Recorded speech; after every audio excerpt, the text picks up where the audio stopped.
Assalamualaikum warahmatullahi wabarakatuh.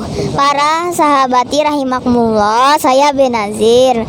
Hari ini saya berada di Pulau Santan bersama Pak. Ya, nama saya Wiwit, pendiri dari Yayasan Penyu Banyuwangi atau Banyuwangi Citatal Foundation.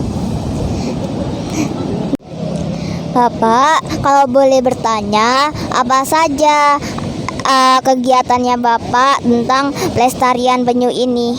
Ya, kami sebagai Yayasan Pelestari Penyu, yang kami lakukan adalah untuk penyelamatan penyu. Jadi kami mengumpulkan telur-telur penyu yang bertelur di sepanjang pantai Banyuwangi untuk ditetaskan. Selain itu, kegiatan lain kami memberikan sosialisasi pada kelompok masyarakat, terutama nelayan, kalau menemukan telur penyu untuk diserahkan ke yayasan kami untuk ditetaskan. Selain itu, kami juga memberikan sosialisasi ke sekolah-sekolah mulai dari PAUD, SD, SMP, SMA, bahkan sampai di universitas. Kami memberikan sosialisasi.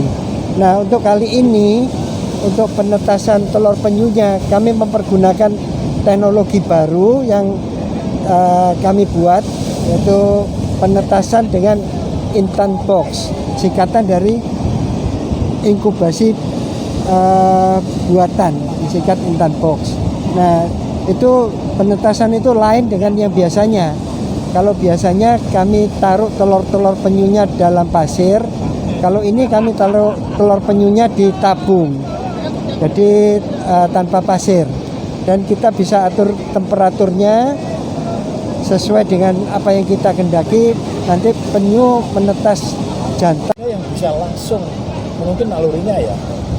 Iya, air laut. kan seperti orang, ada yang IQ-nya tinggi ya langsung, ada yang IQ-nya lambat agak ada yang malah belok karena lihat cahaya. Wah, berarti sekarang ini Om sudah memakai teknologi yang canggih ya?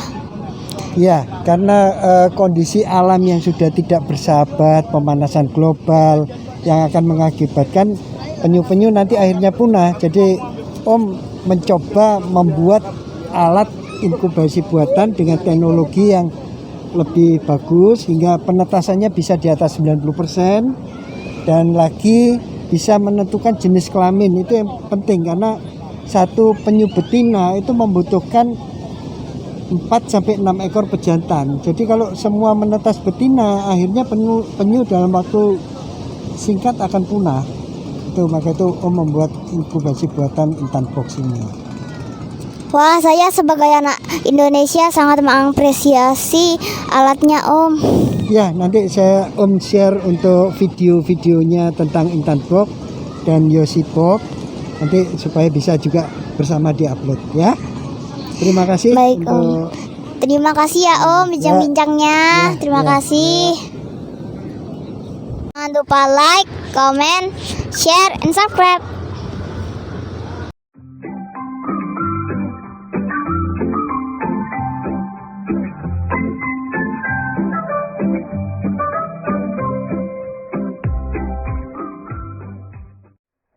Selamat pagi, nama saya Aditya Yudana dari Fakultas Kedokteran Hewan Universitas Airlangga.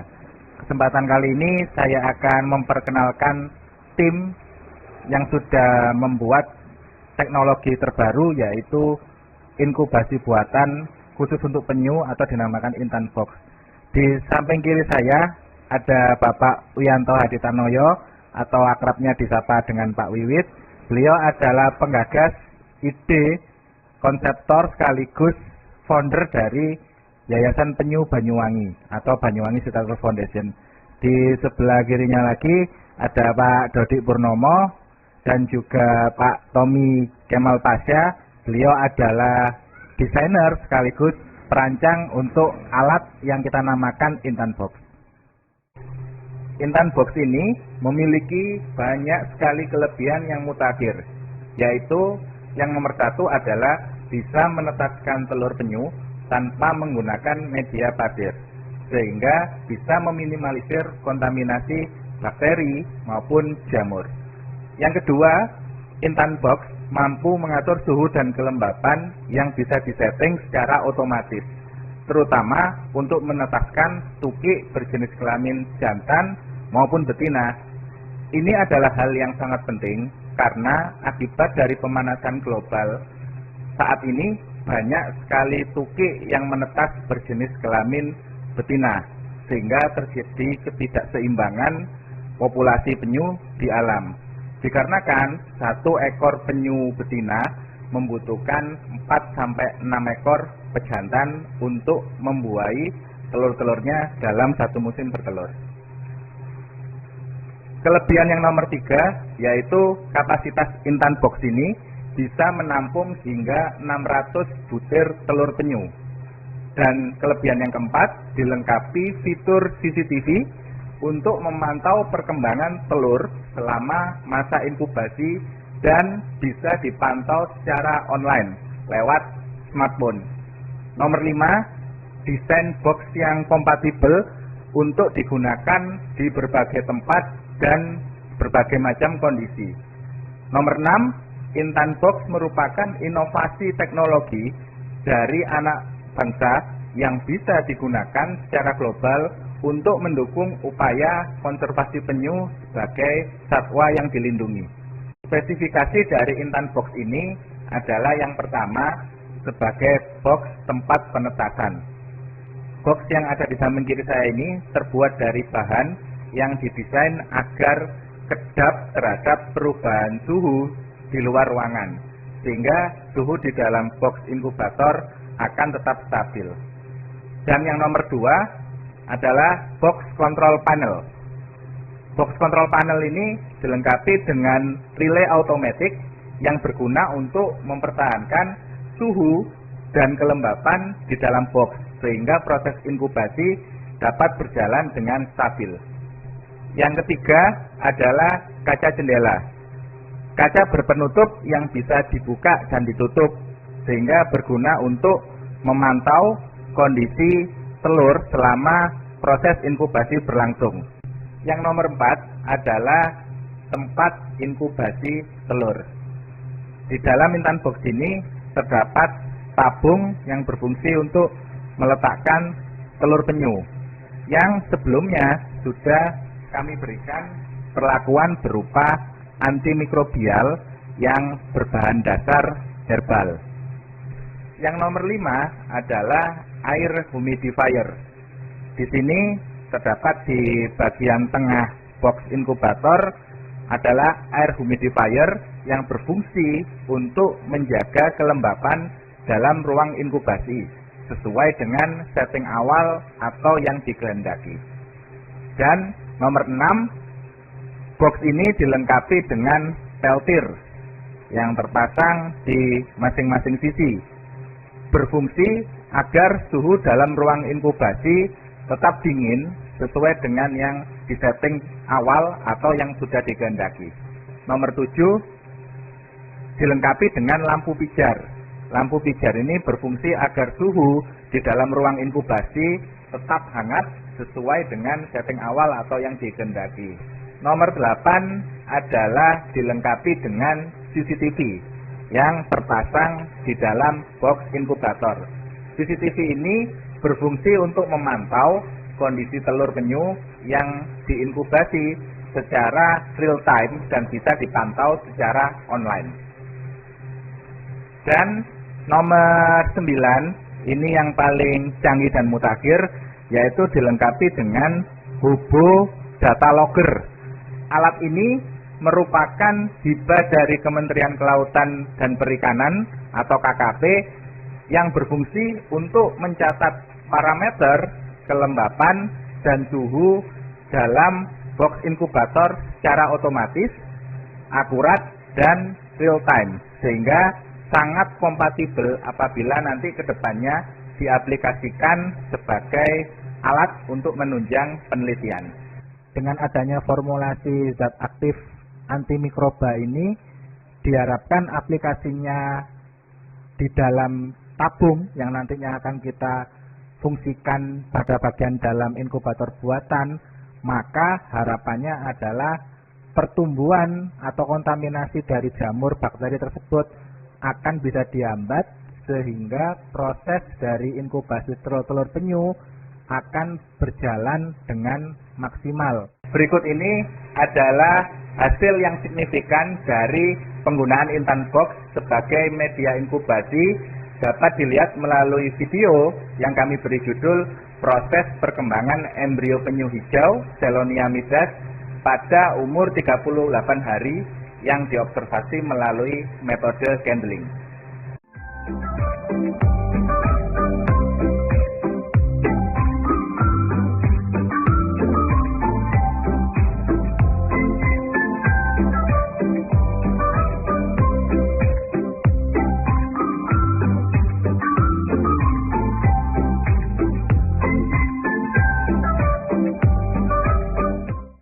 Terpantau dari CCTV yang kami pasang melalui Intan Box, ternyata terdapat tabung yang mulai berhasil menetaskan tukik telur penyu yang kita inkubasi.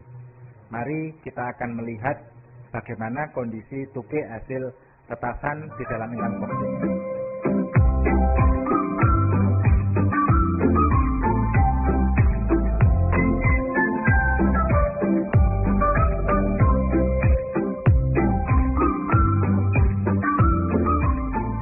Ini adalah sampling tabung steril yang saya ambil dari Intan Box.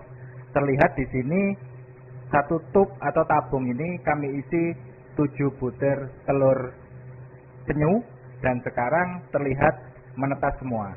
Mari kita lihat kondisi tukik yang ditetaskan dari hasil inkubasi Intan Box.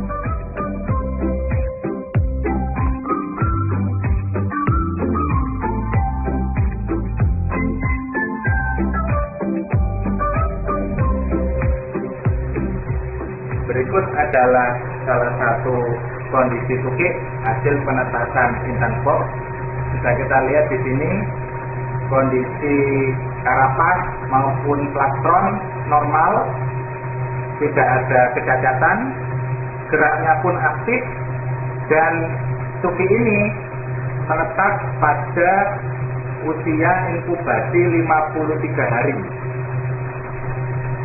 Ini membuktikan bahwasannya Intan Box berhasil untuk melakukan inkubasi di luar sarang alami dan menetaskan dengan persentase 100%. Selain itu, dengan kondisi yang sehat, aktif, dan siap dilepasliarkan kembali ke alam untuk menambah populasi penyu. Atas dukungan dari semua pihak dalam rangka preparasi maupun realisasi alat Intan Box ini, saya mengucapkan terima kasih banyak. Salam lestari.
Setelah berhasil melakukan terobosan alat mutakhir yang dinamakan Intan Box, Wiyanto Hadi Tanoyo yang juga selaku pendiri dari Yayasan Penyu Banyuwangi atau biasa disebut dengan Banyuwangi Sea Turtle Foundation atau biasa disingkat dengan BSTF, kembali berinovasi dengan menggagas alat bernama Yosi Box. Ya, ini memang benar-benar baru ya, alat inovasi. Inisiasinya antara Prodi Kedokteran Hewan Psikia UNER dengan Banyuwangi Sea Turtle Foundation ya, atau Yayasan Penyu Banyuwangi. Ini ada alat terbaru, kita beri nama Yosi Box ya. Jadi Yosi ini adalah singkatan dari yok bersih. Kenapa? Karena fokus dari fungsi alat ini adalah untuk yok nanti atau kantung telur yang ada di tukik hasil penetasan di sarang yang ada di sekitaran pantai Banyuwangi. Ini adalah terapi untuk mengoptimalkan ya proses penyerapan dari kantong telur atau yok yang masih tersisa pada tukik-tukik yang baru saja menetas. Ini sangat penting karena kalau kita biarkan, yoknya akan semakin besar, kondisinya semakin nggak sehat, dan ini biasanya nggak bisa survive tukik tersebut. Memang harapannya ini bisa berfungsi secara praktis gitu ya. Namun tentu saja karena masih baru, masih awal, kita akan selalu tetap lakukan inovasi gitu ya. Kita akan selalu update, selalu perbarui sampai benar-benar ini nanti bisa bermanfaat secara luas. Dalam prosedurnya, setelah dilakukan treatment atau terapi anakan penyu pada alat tersebut selama kurang lebih 8 jam, Yosi Box berfungsi dengan baik dan bisa digunakan sebagai terapi yang optimal. Terlihat dari tukik yang sebelumnya kurang aktif, kembali bergerak menjadi aktif dan terjadi penyerapan yolk secara optimal. Selain itu, beberapa tukik yang masih sebagian belum lepas dari cangkang, akhirnya dengan leluasa bisa keluar dari cangkangnya. Jadi kondisi tukik saat ini yang kita amati, kondisinya secara keseluruhan ya sudah sehat ini. Nah, karena kondisinya sudah sehat, terus ini kan merupakan sebuah indikasi ya bahwasanya Yosi Box atau box terapi yang kita gunakan ini berfungsi dengan optimal.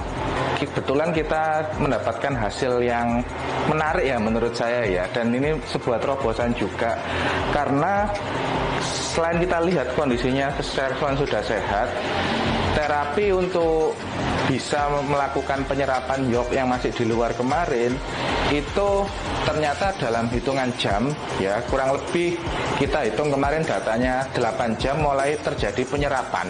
Nah, ini merupakan waktu yang cukup singkat dan cepat ya. Terus kemudian kan kemarin ada tuh yang masih terdapat cangkang ya, masih belum menetas sempurna, itu juga kita treatment di dalam box, ternyata juga langsung bisa segera keluar dan bergerak dengan aktif.